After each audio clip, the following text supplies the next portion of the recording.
Assalamualaikum warahmatullahi wabarakatuh. Selamat sore pemirsa TVRI Jambi dimanapun Anda berada. Dan tentunya senang sekali rasanya saya Doni Yusra dapat kembali hadir menyapa Anda dalam program Rumah Demokrasi. Dan sebagaimana kita ketahui, sebagaimana juga telah dibahas minggu lalu berkaitan dengan pemutakhiran daftar pemilih yang akan segera dilaksanakan. Tetapi ternyata ada beberapa hal yang perlu untuk kita bahas, terutama dalam perspektif pengawas pemilu hari ini. Dan untuk masalah tersebut telah kami undang ke studio TVRI Jambi dua narasumber yang nanti akan berdialog dan juga berdiskusi bersama kita. Yang pertama telah hadir di studio TVRI Jambi pimpinan Bawaslu Kota Jambi, Bang Zaini. Assalamualaikum, selamat sore Bang. Waalaikumsalam. Sehat Bang ya? Alhamdulillah sehat. Baik.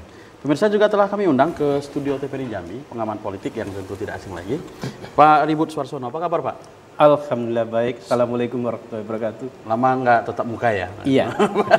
Baik, pemirsa, selama 60 menit ke depan kita akan berdialog dan berdiskusi berkaitan dengan akan dilaksanakan coklit terhadap penetapan daftar pemilih ini nanti. Tentu proses ini juga menjadi akan sangat penting. Baik, saya ke Bawaslu dulu nih. Bang, persiapan apa yang kemudian sudah dipersiapkan sendiri oleh Bawaslu Kota Jambi khususnya nih? Karena ada beberapa isu sebenarnya spesifik, Kota Jambi ini sedikit spesifik nih mengenai daftar pemilih. Yang sudah disiapkan seperti apa hari ini Bang? Jadi proses coklit itu sudah dimulai dari tanggal 25 Juni kemarin sampai dengan tanggal 25 Juli. Jadi genap 1 bulan petugas Pantarlih yang telah dibentuk oleh PPS perangkatnya KPU itu akan mendatangi rumah ke rumah untuk melakukan coklit. Coklit ini pencocokan dan penelitian yang akan melahirkan daftar pemilih. Nah, jadi ketika ditanya apa sih kesiapan Bawaslu, per tanggal 24 kemarin kita telah mengumpulkan semua perangkat pengawas sekota Jambi, mulai dari perangkat Panwascam, terus lagi perangkat PKD sekota Jambi. Kita menekankan proses pengawasan coklit dengan maksimal, artinya akurasi, kemudian taat prosedur, taat azas. Proses pelaksanaan itu sesuai dengan mekanisme dan peraturan perundang-undangan yang berlaku. Ada kendala-kendala khusus mungkin Bang? Kalau bicara kendala, artinya ya tentu lembaga pengawas pemilu pada hari ini itu melakukan pengawasan mekanisme dulu. Nah, setelah mekanisme itu berjalan sesuai, kita pastikan. Artinya kita memastikan mekanisme berjalan sesuai dengan ketentuan. Iya, cuman yang menjadi persoalan hari ini adalah, ya mungkin ini adalah skalanya kebijakan nasional, tetapi tentu menjadi kendala Bawaslu hari ini tidak mendapatkan model daftar pemilih.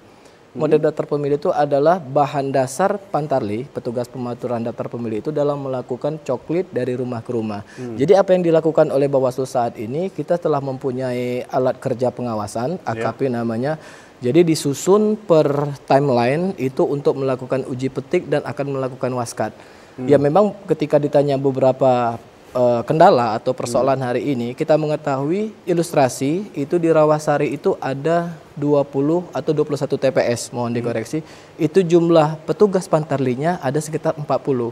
Jadi rata-rata 1 TPS itu mempunyai petugas 2 Pantarlih.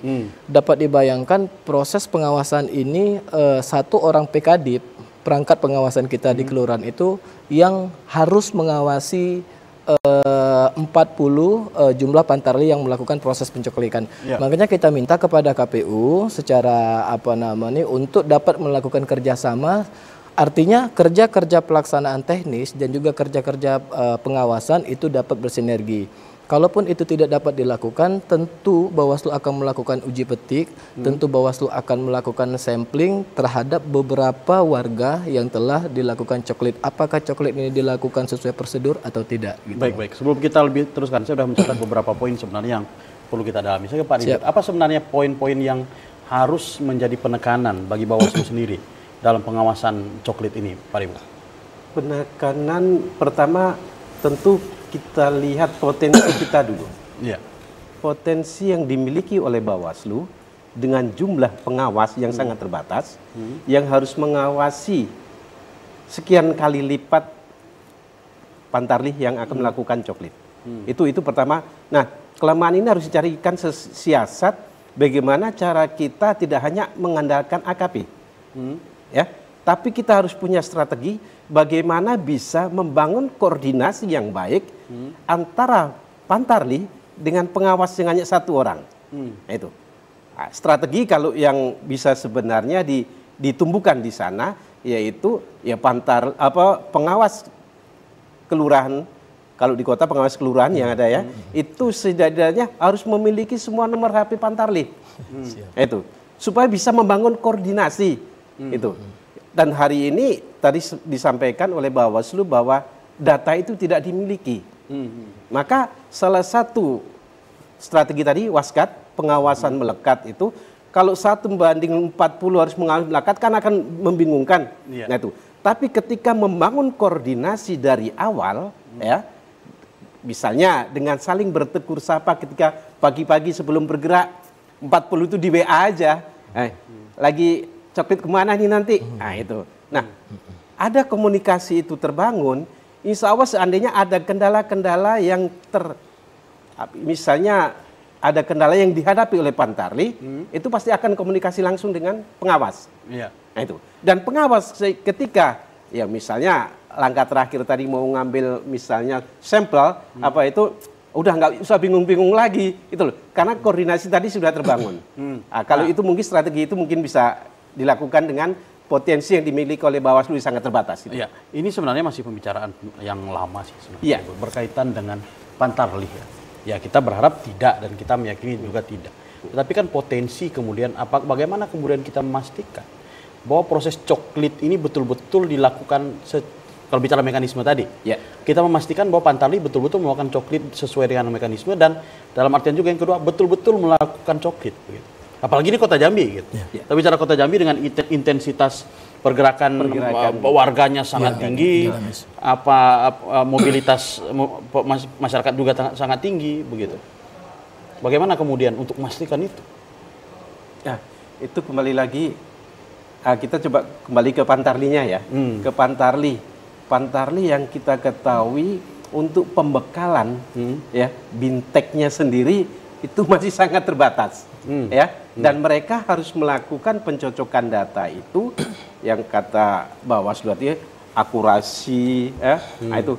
Dan kita belum lagi lihat Pantarlih ini siapa, apakah dia ini penyelenggara sudah berpengalaman untuk pencocokan data ini, mengetahui masyarakat sekitar. Iya, untuk mengetahui masyarakat sekitar di tempat dia tinggal misalnya, karena memang harapannya Pantarlih ada yang domisili di tempat TPS yang akan dilakukan coklit kan seperti itu.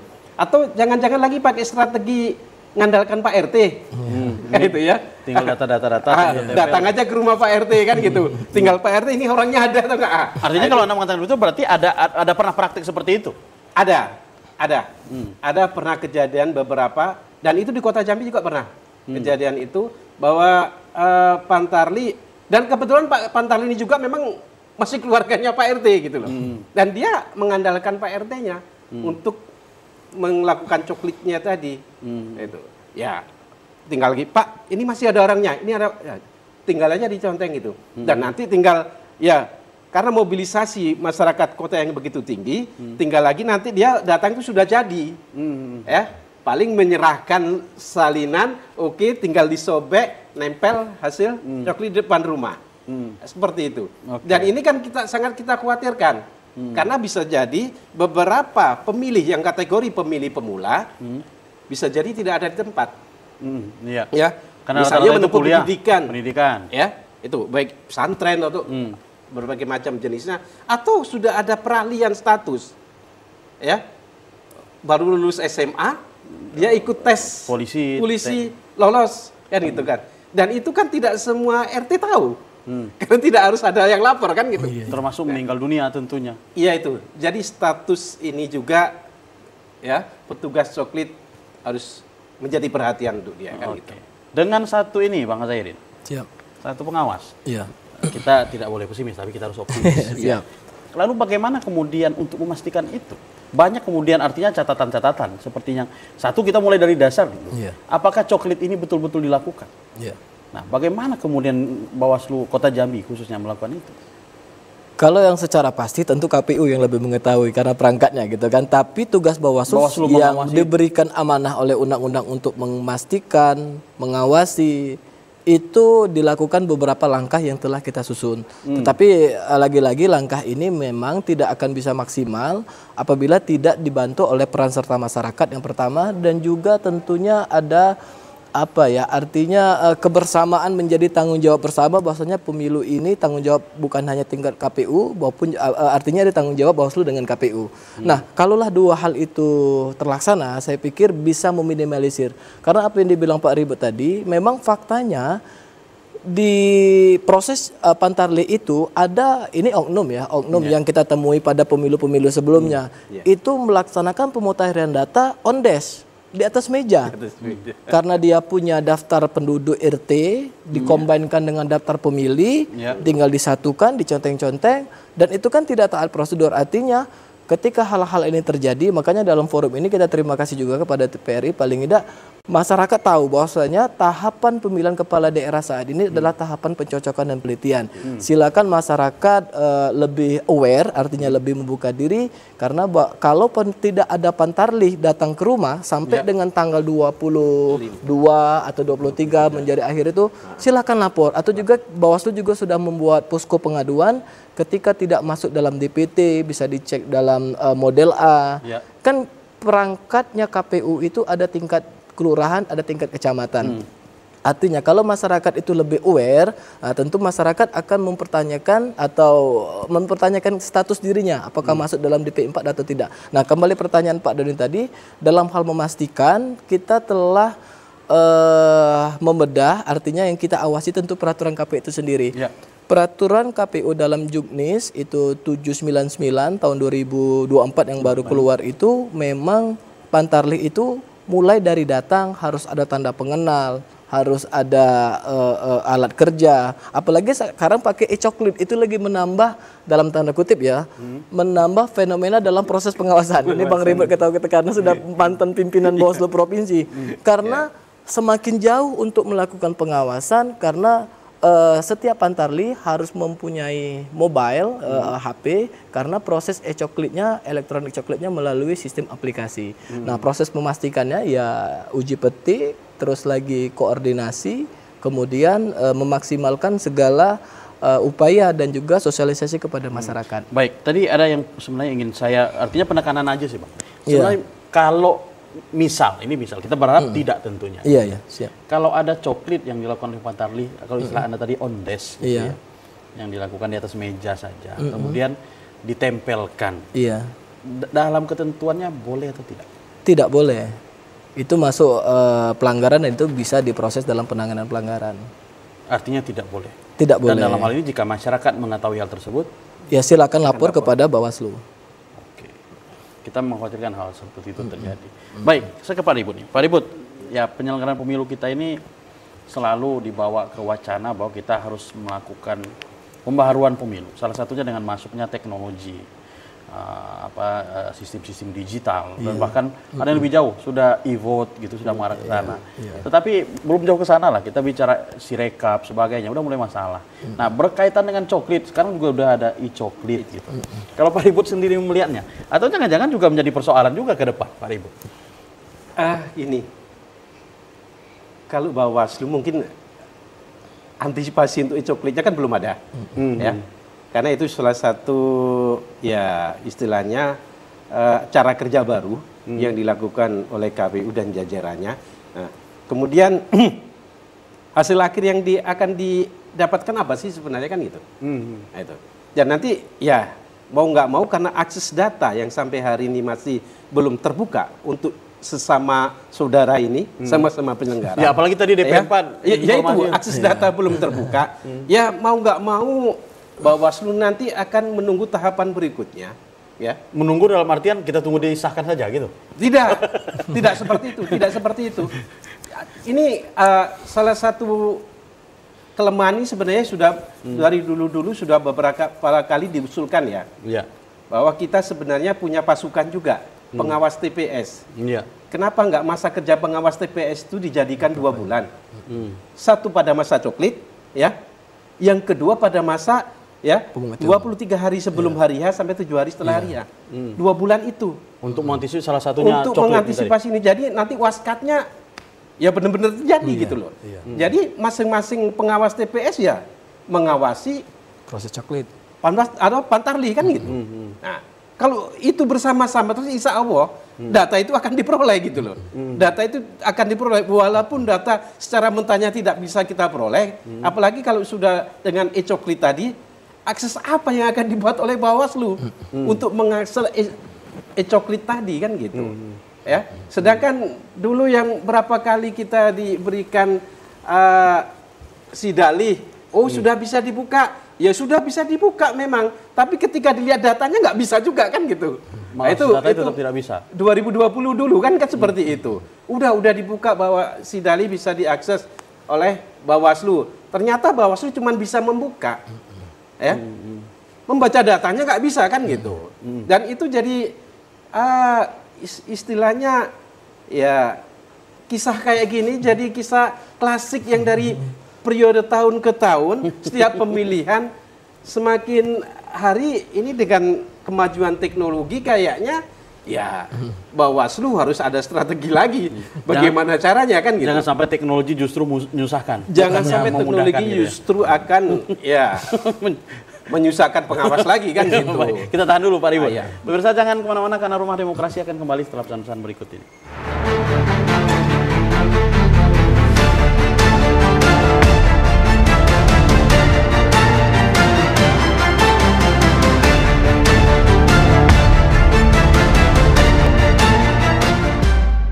Baik, terima kasih pemirsa masih bersama kami dalam program Rumah Demokrasi dan kita masih membahas berkaitan dengan coklit persiapan menjelang penetapan daftar pemilih. Baik, saya ke Bawaslu Provinsi Jambi, Bawaslu Kota Jambi. Kita bicara timeline, Bang. Tadi Anda bisa berbicara memastikan timeline dan sebagainya. Bagaimana kemudian memastikan itu? Ini kan harus sebenarnya kan kalau menurut Pak Ibu tadi mungkin juga kita semua sepakat gitu, bahwa harusnya kan pengawasan melekat itu artinya ada timeline yang sinkron ini antara Bawaslu dan jajaran, KPU dan juga jajaran. Bagaimana kemudian memastikan itu? Iya, di dalam PKPU 7 tahun 2024 tentang proses pemutahiran yang dijadikan dasar proses pemutahiran untuk pemilihan tahun 2024 ini memang sudah diatur jadwalnya. Jadi timelinenya sudah diatur dari penyerahan DP4 pemerintah ke KPU, proses coklit, DPS HP, DPT. Tetapi yang menjadi persoalan memang itu proses coklit dari tanggal 25 sampai tanggal 25 Juni ke Juli. Berarti satu bulan masa kerja. Nah setelah itu mulai dari tanggal 26, lupa saya sampai tanggal 26 kalau tidak salah sampai 1 Agustus atau tanggal berapa itu adalah penyusunan DPS. Jadi di ring waktu, sebagaimana ketahui, DPS ini kan daftar pemilih sementara. Yang satu tingkat DPS itu adalah DPHP istilahnya, daftar pemilih hasil pemutahiran, hasil kerjanya Pantarlih tadi namanya DPHP yang akan disahkan menjadi DPS. Nah, kapan pelaksanaan proses pleno DPHP tingkat kelurahan? Desa, kalau di kabupaten yang banyak desanya, kebetulan di kota nggak ada, tingkat kecamatan, tingkat kota, bahkan tingkat provinsi kita tidak tahu. Karena itu masih rank dan timelinenya. Artinya tidak akan lepas dari jumlah waktu yang telah disusun itu. Apa kekhawatiran Bawaslu dari itu? Tentu menjadi kekhawatiran, artinya dalam proses melakukan pengawasan kita juga dilengkapi tentunya dengan alat kerja pengawasan yang telah disusun regulator, dalam hal ini Bawaslu, terkait pemilih yang meninggal dunia, pemilih yang TMS, pemilih yang pindah datang, pemilih baru dan sebagainya, itu kita rekap juga, artinya akan menjadikan masukan ketika proses pleno di tingkat desa atau kecamatan pada saat penetapan DPHP tadi. Ketika timeline itu tidak disebutkan tanggalnya berapa, tentu perangkat kita akan juga melakukan pengawasan. Jadi kerja-kerja pengawasan itu tentu dituangkan dalam AKDP tadi, alat kerja pengawasan tadi, dan harus dipersiapkan untuk diberi masukan pada saat pleno. Ketika pleno tidak ada jadwalnya, nah nanti ilustrasinya teman-teman PPK memberikan undangan kepada teman-teman Panwascam. Tiba-tiba ada undangan Iya, pleno. besok kita plenongan. Tentu teman-teman ya menjadi ya dalam tanda kutip kelabakan untuk melakukan. Makanya mungkin belum siap. Belum siap segala macam. Tapi untuk mengantisipasi itu tadi pagi kita telah kumpulkan semua Panwascam untuk bersiap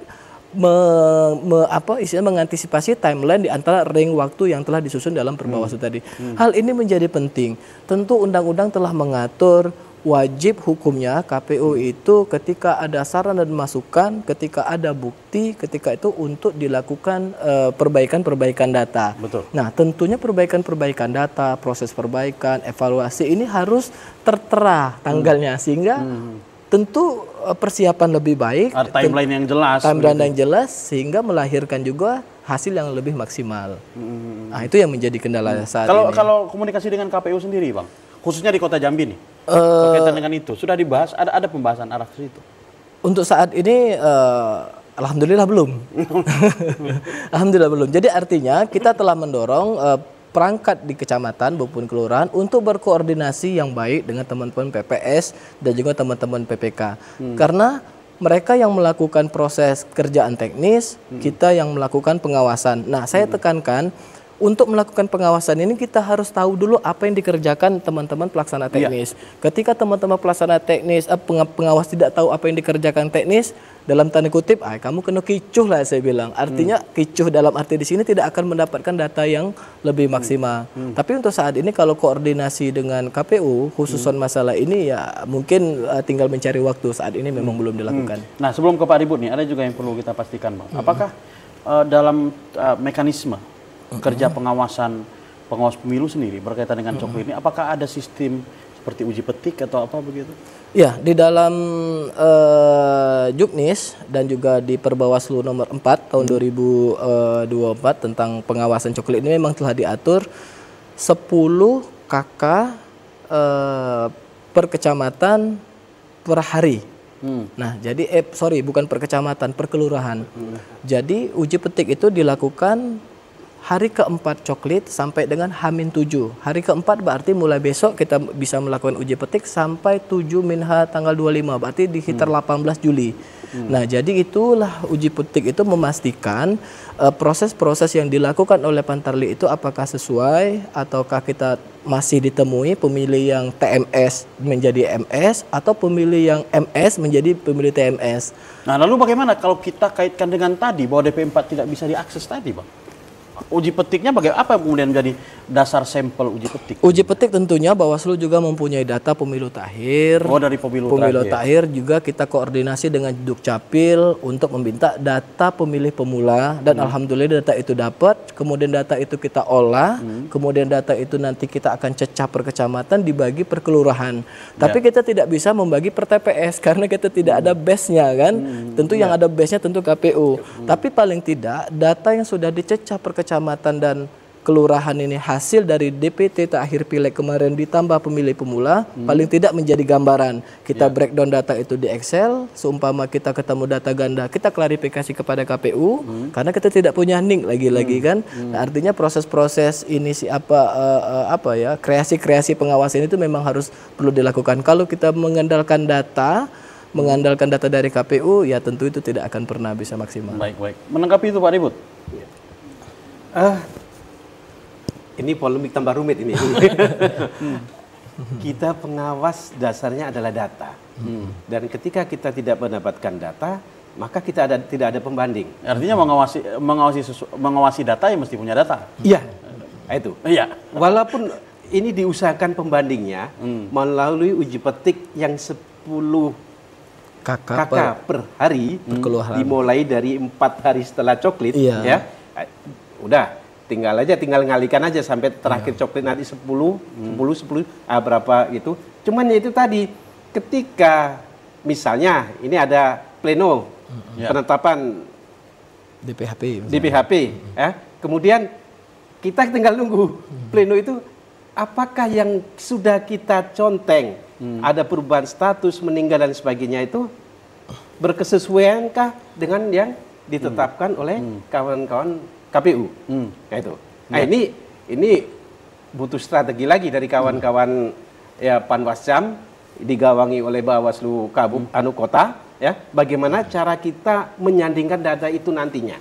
Kalau bicara DP4 Pak Ribut, bagaimana juga apakah DP4 juga tanpa DP4 juga dapat kita akses misalnya masyarakat yang pindah gitu atau keluar dari Kota Jambi begitu. Ya kalau meninggal dunia mungkin bisa dari data Dukcapil. Walaupun juga meninggal dunia juga agak sulit juga bisa akurat dari data itu. Langkah yang dilakukan oleh Bawaslu sudah bagus dia berkoordinasi dengan Dukcapil, ya. Insya Allah Dukcapil itu kan sebagai apa ya, basis terbawah ya untuk penyerahan DP4 ke tingkat pusat kan itu. Dan khususnya di kota, insya Allah nanti bisa ditelusuri. Awalnya minta data soal pemilih pemula kan gitu, pemilih pemula. Kemudian kita lihat juga sebenarnya kan tidak mesti harus data itu dari Dukcapil, DPT terakhir ditambah pemilih pemula, itulah sebenarnya data yang bisa kita sandingkan juga. Tapi lebih akuratnya lagi, DP4 yang distorkan oleh kota misalnya untuk ke tingkat pusat itu kan tambahan itu, ya, tambahan itu. Cuman yang kita kemungkinan tidak terdeteksi seperti Pak Doni sampaikan tadi, mobilisasi penduduknya. Nah itu. Ya, yang mobilisasi penduduk tadi. Penduduk baru dan penduduk yang pindah penduduk baru atau penduduk yang pindah domisili misalnya seperti itu. Tinggal itu, tapi itu kan semakin mengecil ya. Potensi itu semakin mengecil yang akan diolah oleh data kawan-kawan dari Bawaslu. Baik. Jadi ya itulah sebenarnya. Dan kemudian dari keluhan kita ketika tidak tahu kapan pleno, maka Bawaslu untuk hari ini jangan lagi nunggu kapan pleno. Hari ini kamu siapkan, besok kita pakai. Seperti itu aja terus. Jadi nggak kaget-kagetan lagi. Nggak usah kaget-kagetan lagi. Dari awal kita sudah berkaget-kagetan. Jadi mulai selesai nanti coklit, udah data harus sudah siap. Baik. Itu aja. Jadi kapan-kapan pleno kita pun sudah siap. Baik, kita tahan dulu Pak Riwo. Pemirsa jangan kemana-mana karena Rumah Demokrasi akan kembali setelah pesan-pesan berikut ini.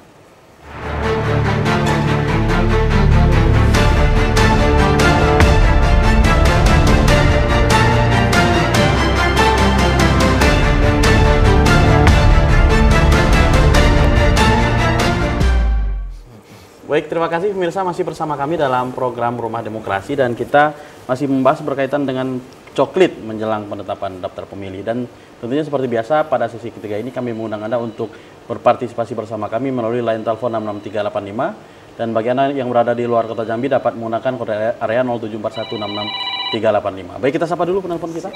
Halo, Assalamualaikum, selamat sore. Halo. Halo, Assalamualaikum. Selamat sore, Assalamualaikum warahmatullahi wabarakatuh. Selamat sore Pak Yudi, apa kabar Pak Yudi? Ya, baik dong. Baik, silakan Pak Yudi.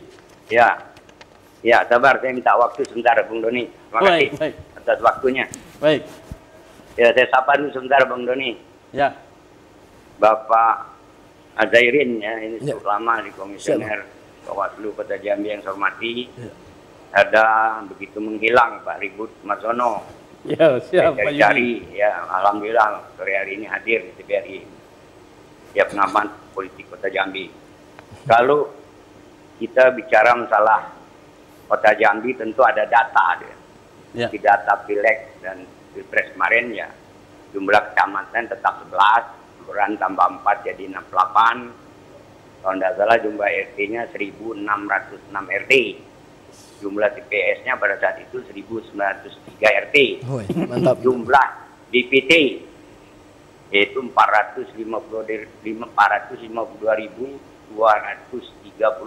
kalau nggak salah. Nah, mungkin ini akan berubah jumlah TPS dengan jumlah DPT-nya. Ya. Nah, ini yang berkaitan dengan coklit tadi. Nah, kalau kita bicara melihat data tadi kan ngeri itu. Ya, yang pertama yang ingin saya katakan di sini ya rasio pengawasan untuk data-data yang saya sebutkan tadi, ya artinya apakah coklit ini betul bisa terlaksana dengan jumlah rasio yang sedikit, dengan jumlah yang harus diperiksa yang saya sebutkan tadi, begitu luar biasa banyaknya. Makanya betul Pak Ribut ragu gitu, apalagi saya betul-betul bisa ragu karena bagaimana dengan SPM Pantali. Pengalaman di lapangannya Pantali, jangan-jangan saya khawatir dampaknya ya bisa saja ditembak di atas kudo, Pak. Teorinya tidak begitu. Pasti teorinya harus begini. Ya tetap aja prakteknya. Ya kan jangan-jangan tidak didatanginya. Itu tadi dibilang dari jauh aja RT kan bisa ditelepon. Nah ini menurut saya dampak seperti ini yang perlu diawasi. Ya kan? Ya. Jadi artinya saya pada sore hari ini ya mungkin masih ada waktunya. Kita kan lagi rame membentuk satgas ini. Jadi tidak menutup kemungkinan perlu adanya satgas coklit. Dan itu. Ya bukan kita ikut-ikutan, perlu benar. Datanya kita lihat tadi 1606 RT. Lecet kaki kita untuk mengawasinya. Terus terang. Lebih baik saya terus terang daripada saya pura-pura. Nah, lantas pertanyaannya siapa sih sebenarnya mengawasi Panlarli ini? Berupa kertas kerja yang bagaimana? Kita caranya Banwasu atau KPU ini mengawasi kontrolnya. Karena terus terang dinamika di RT itu ada warga tetap ya tentu yang pensiunan lah itu jumlah sedikit tuh. Warga kerja mandah, ada warga kerja 1 minggu sekali pulang, ada warga pergi pagi pulang malam kerjanya pindah kakak, lantas masa ada yang masuk belum yang meninggal. Apa enggak saya siapapun ragu dengan Pantarli ini. Justru itu keraguan inilah tolong dijawab, yakinkan masyarakat. Jangan sampai terjadi tembak di atas kuda. Baik. Itulah saya rasa kan tidak enak kalimatnya begitu. Saya demikian mudah-mudahan ya artinya memang masih ada waktu untuk membentuk satgas coklit ini. Tidak masalah, bentuk aja. Bisa mengawasi, kok menambah mengawasi itu perlu. Sangat-sangat amat perlu daripada yang ada ini. Baik. Dan saya demikian mudah-mudahan ini pemilu tetap jalan ya, bukan karena ini tidak diawasi, tidak jalan, kena undang-undang tetap harus jalan. Tapi ingat, berjalannya ini jangan sampai mundur seperti Pileg dan Pilpres, bermasalah. Baik. Bermasalah, jangan bermasalah lagi. Baik. Pengalaman kita di Pileg dan Pilpres. Demikian saya rasa, terima kasih, mohon maaf. Wabillahi taufiq wal hidayah. Wassalamualaikum warahmatullahi wabarakatuh. Tetap maju terus. Baik, terima kasih Pak Yudi. Ini mau nggak mau Bang, masyarakat ragu dengan bagaimana kemudian mengawasi. Nah, sekarang tadi saya menangkap ada satu pertanyaan konkret sebenarnya. Artinya masyarakat hari ini pengen tahu, kan mengatakan ada kertas kerja dan kerangka kerjanya seperti apa. Bisa tidak konkret, misalnya kertas kerjanya seperti apa sih kemudian untuk memastikan itu? Jadi kalaupun di Pantarlinya dulu gitu kan, okay. Di Pantarli itu tentu dibekali dengan seperangkat alat kerja berupa daftar pemilih yang hard, kemudian itu namanya model A daftar pemilih. Kemudian ada juga model A daftar pemilih potensial. Kemudian daftar pemilih yang TMS, kemudian laporan hasil coklit yang dibuat 1 hari sampai 10 hari dan juga sampai akhir. Sebenarnya instrumennya sudah ada, tentu KPU selaku penyelenggara teknis sudah menyiapkan beberapa skenario-skenario kerja yang akan dilakukan Pantarli pada saat coklit. Itu secara normatif dan pelaksanaan. Tapi memang yang menjadi kekhawatiran ini sejauh mana tentu pertanyaannya pengawasan kita dan memastikan proses dari ribuan katakanlah jumlah Pantarli yang ada di Kota Jambi ketika proses pelaksanaan coklit. Nah, kalau dilaksanakan serentak, yang akan coklit sudah dilaksanakan dari tanggal hari Selasa ya, tanggal 25 itu kalau tidak salah sudah dilakukan coklit.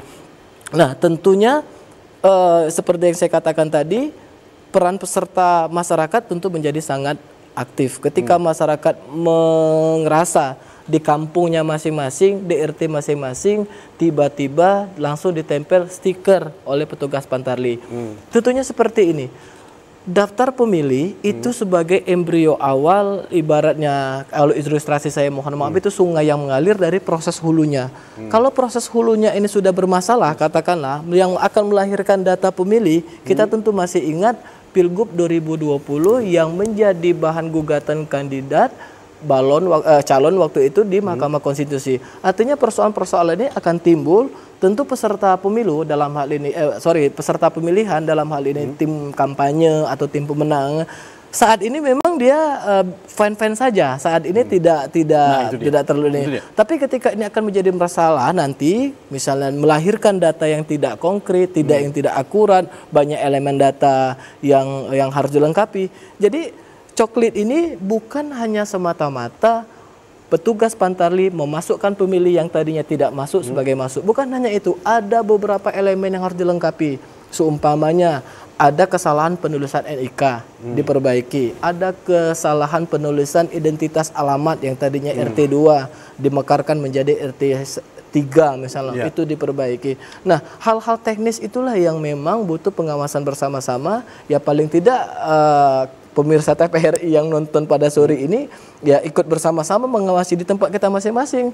Proses coklit yang dilakukan Pantarli itu sesuai atau tidak. Dan ketika tidak sesuai, silakan laporkan ke pengawas pemilu, baik di tingkat kelurahan, ada PKD namanya, bawa ke tingkat kecamatan, atau langsung datang ke Bawaslu Kota Jambi dengan memberikan beberapa informasi atau lebih bagus lagi ada bukti-bukti ketika proses coklit ini dilakukan tidak maksimal. Ini menjadi penting kenapa? Dikit Pak Doni. Karena hal ini menjadi rekomendasi, saran perbaikan kepada KPU untuk melakukan perbaikan. Kita pastikan ketika ada temuan, kemudian kita telaah misalnya, kita kaji, ada hal beberapa tahapan yang terlewati, tentu kita bisa rekomendasikan misalnya coklit ulang atau dilakukan pendataan ulang. Baik, berkaitan dengan penelpon kita tadi Pak Ribut, ya masih ragu Pak Ribut. Gimana kemudian untuk menjelaskan itu Pak Ribut? Atau ya dia juga penelpon kita juga bersepandangan dengan Pak Ribut, sama-sama ragu. Gini, sebenarnya ada hal penting lagi yang perlu dibangun antara kawan-kawan adik-adik kita di KPU maupun di Bawaslu. Ya, dibangun pemahaman bersama bahwa Bawaslu itu bukan ingin mengganggu. Jadi tidak ada rivalitas nih antara KPU dan Bawaslu gitu ya? Bahwa kawan Bawaslu itu tidak ingin mengganggu proses teknis yang sudah dilaksanakan oleh KPU. Itu aja dihilangkan gitu. Ketika itu dihilangkan, wah ini kerjasama. Jadilah kerjasama dengan baik, ya. Insya Allah kawan-kawan Bawaslu nggak akan ngerecokin kok, ya.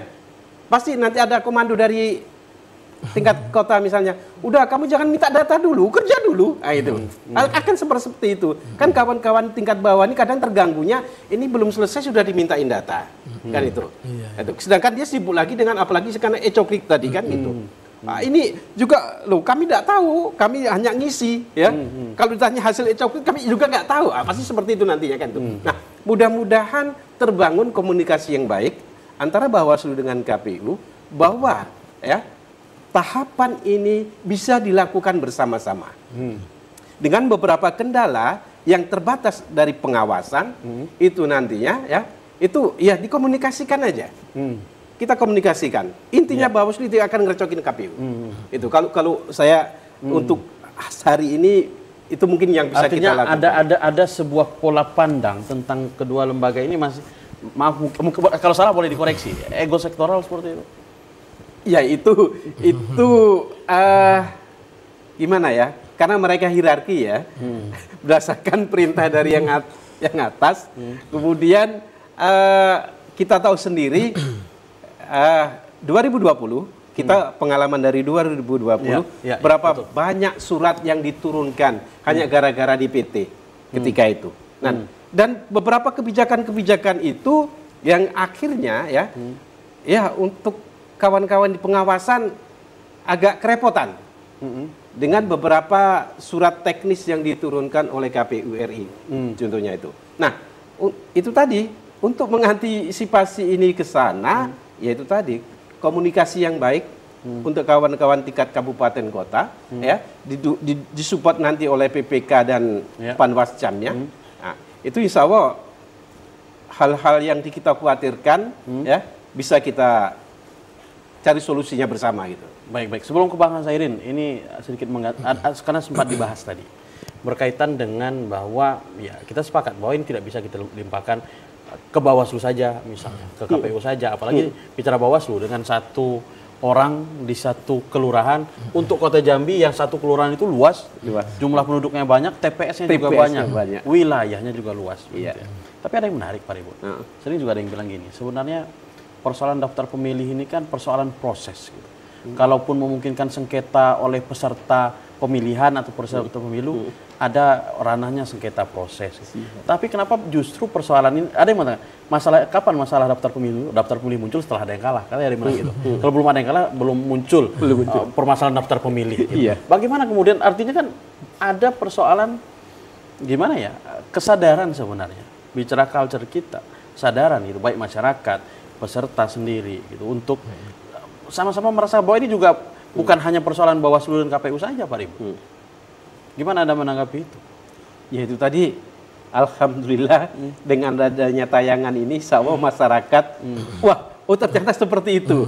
Maka dia akan nunggu-nunggu nih, kapan didatangi oleh Pantarli ya, untuk mempersiapkan. Karena ada anak aku yang sedang lagi merantau misalnya, ada anak aku yang berubah statusnya dari TNI atau jadi Polri kan seperti itu. Dan ini salah satu ya langkah yang oleh TVRI dilakukan, ini membantu kawan-kawan Bawaslu, itunya ke sana. Dan kemudian kalau untuk peserta sendiri, kalau untuk peserta kalau sendiri, hari ini kan baru bakal calon. Iya, tadi sebenarnya dari Pak Yudi tadi, kalau peserta itu bentuk satgas gitu loh, ya, nggak hanya dia membentuk timnya itu. Artinya memang merasa ini punya hajat begitu terhadap pemilih. Tapi untuk hari ini mereka harusnya bukan dari calon, tapi dari partai politik. Partai politik, ya karena kan ya partai politik dan perseorangan. Dari partai politik yang coba ya ikut care lah terhadap proses ini gitu loh, terhadap proses ini. Karena ya kawan-kawan KPU hasil misalnya nanti jadi DPS itu diserahkannya juga kan ke peserta kan gitu nantinya, ke peserta. Kalau nanti DPS sudah ke calon berarti kan. Nah, gitu. Kalau pengalaman Pak Ribut, ada berapa kemudian masukan yang muncul dari peserta, dari partai politik misalnya? Dan kalau dari pengalaman saya, masukan itu ada ketika ada serempak ngumpul aja. Tapi kalau artinya masukan rekomendasi perbaikan penyampaian ini data ada yang salah dari DPS ini, ada yang gana apa sebagainya dari peserta, pernah ada? Kayaknya kecil kemungkinan. Kecil. Dan mereka biasanya deketi ke Bawaslu. Deketi ke Bawaslu minta datanya kan gitu. Masalahnya apa kan gitu. Tapi kadang kalau di saat pleno ada itu kita juga terbantu untuk saling menyuarakan kan gitu. Itu aja. Tapi kebanyakan seperti itu. Mereka hanya tahunya bukan proses, tapi hasil kemudian dianalisa seperti itu aja. Itu baik. Dari pengalaman yang sudah ada ya, gitu, seperti itu. Baik. Bang Sairin, kita masuk ke isu yang lebih teknis sih sebenarnya. Salah satu sebenarnya banyak juga persoalan di daftar pemilih dan juga menjadi kekhawatiran kita di Kota Jambi. Satu tadi ya memang mobilitas masyarakatnya ya yang masuk keluar berkeluarga dan sebagainya, kelahiran, kematian. Nah, yang paling sering juga muncul terus berkaitan dengan status meninggal dunia. Nah, ada tidak kemudian instrumen hari ini yang membuat penyelenggara pemilu bisa mengeksekusi lah bahasanya, mengeksekusi daftar hasil pas coklit begitu ternyata diketahui meninggal dunia, tetapi ini administrasi meninggal dunia belum ada. Ada tidak solusinya untuk itu? Kalau kayaknya sudah ada memang beberapa pembaruan dari pemilu ke pemilu. Kemarin itu waktu pemilu 2024 pileg kemarin, ketika proses pemutakhiran datanya itu memang dalam tanda kutip saklek. Artinya petugas Dukcapil pun untuk mencoret warganya yang meninggal dunia ketika ahli waris atau keluarganya tidak menguruskan itu, nggak berani juga dicoret sebagai data penduduk Kota Jambi gitu. Apalagi KPU untuk mencoretnya sebagai daftar pemilih gitu kan. Makanya ada istilah orang mati balik hidup, istilah daftar pemilihnya. Jangan sampai lagi datang ke TPS. Datang ke TPS dalam artian dia orang yang tidak ada tapi tercatat menggunakan hak pilih. Itu. Berarti siluman, ada yang mengandung, ada yang jokinya berarti. Nah, jadi artinya di dalam pembaruannya kayaknya memang ada beberapa terobosan-terobosan. Saat ini Pantarli ketika melakukan proses coklit ditemui ada pemilih yang telah meninggal dunia, sementara di daftar pemilihnya yang diturunkan itu masih ada, itu dicoret ketika ada beberapa dokumen pendukung. Yang pertama tentu surat kematian dari lembaga berwenang yaitu Dukcapil, yang kedua adalah dokumen bentuk lainnya. Nah, dokumen bentuk lainnya ini tentu kita maknai dokumen ini dikeluarkan. Itu pilihan ya? Itu pilihan. Ya, bahasanya dan atau bisa pilihan atau bisa salah satu, bisa keduanya. Itu dokumen lainnya. Nah, jadi kita interpretasi kita dokumennya bisa surat keterangan dari lurah, dari desa atau keterangan dari RT. Nah, jadi ketika proses ditemui meninggal dunia ada dokumen itu, jadi Pantarli bisa untuk melakukan eksekusi itu batanya itu pemilih yang meninggal dunia. Nah, yang jadi persoalan memang ketika di lapangan tidak ditemui pemilihnya, rumahnya tertutup gitu kan, berkali-kali Pantarli juga tertutup di situ. Nah, kita juga pertanyakan Kota Jambi juga berisiko. Berisiko. Ya maaf, maaf ngomong untuk warga Kota Jambi yang mungkin seminggu sekali tadi ada yang Pak Yudi tadi kan. Nah seperti itu. Nah takut kita itu tidak tercoklit sehingga ketika hari H mereka pulang untuk menggunakan hak pilihnya tidak masuk dalam daftar pemilih. Nah makanya proses politik coklit ini menjadi penting gitu kan. Bagaimana solusi untuk yang tadi bang? Misalnya kalau solusinya gitu. Sebenarnya instrumen hukum kita, instrumen PKPU itu sudah jelas. Dalam hal pemilih tidak ditemuin harus bisa melakukan perangkat teknologi melalui video call. Baru boleh yang video call. Jadi tapi harus tahapannya tidak bisa langsung video call. Ada tahapan dulu, ditemui dulu. Kemudian kalau dalam hal tidak bisa ditemui, keluarga terdekat. Ketika keluarga terdekat tidak dapat menunjukkan identitas kependudukan, baru dilakukan video call. Nah, yang kita pertanyakan itu apakah mohon izin dengan segala hormat tidak mengurangi hormat kepada seluruh Pantarli, apakah seluruh Pantarli Kota Jambi memastikan hal itu sama pemahamannya atau melakukan keseriusan terhadap itu. Tentu itu yang belum kita bisa jawab. Makanya kita selaku yang diberi amanah untuk melakukan pengawasan ini untuk meminta hal itu tetap dilakukan. Jadi saya instruksikan kepada petugas Panwascam dan juga PKD dalam hal menemui Pantarli yang memberikan data pemilih ini melalui video call, kita minta pastikan ada dokumennya, paling tidak screenshot foto atau betul-betul berkomunikasi. Jangan-jangan Pak RT tahu, oh dia lagi di luar kota masalah, langsung di MS kan saja gitu kan. Kita tidak tahu hal-hal yang seperti itu karena memang tahapannya kita tidak mengawasi yang lain-lain, mengawasi PKPU itu sendiri. PKPU itu mengamanahkan untuk melakukan tahapan seperti itu. Baik, kita tahan dulu. Pemirsa jangan kemana-mana karena Rumah Demokrasi akan kembali setelah pesan-pesan berikut ini.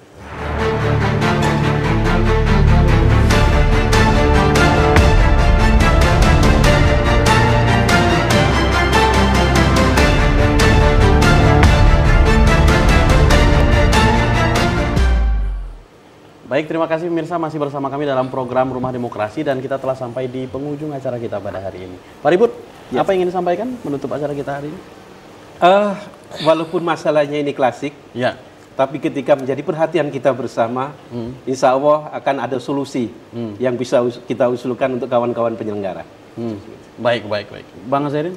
Ya, tentunya sekali lagi kita mengajak masyarakat, tentunya proses coklit ini sudah dimulai, tentu kita ikut bersama-sama mengawasi atau sama-sama peduli bahwasanya menanggapi kita setiap warga negara ini sudah masuk atau belum sebagai daftar pemilih yang akan kita gunakan insya Allah di tanggal 27 November nanti. Baik, terima kasih atas kehadirannya Bang Azharin dan Pak Ribut Suarsono dalam dialog Rumah Demokrasi hari ini. Pemirsa, demikian tadi dialog singkat kita berkaitan dengan dalam menghadapi coklit, dalam menghadapi penetapan daftar pemilih. Pada prinsipnya adalah tetap membutuhkan kerjasama seluruh lapisan masyarakat untuk mensukseskan coklit ini dan tentu adalah perlu tindakan aktif kita semua untuk memastikan daftar pemilih kita juga baik. Saya Doni Yusra undur diri dan kita jumpa lagi minggu depan. Assalamualaikum warahmatullahi wabarakatuh.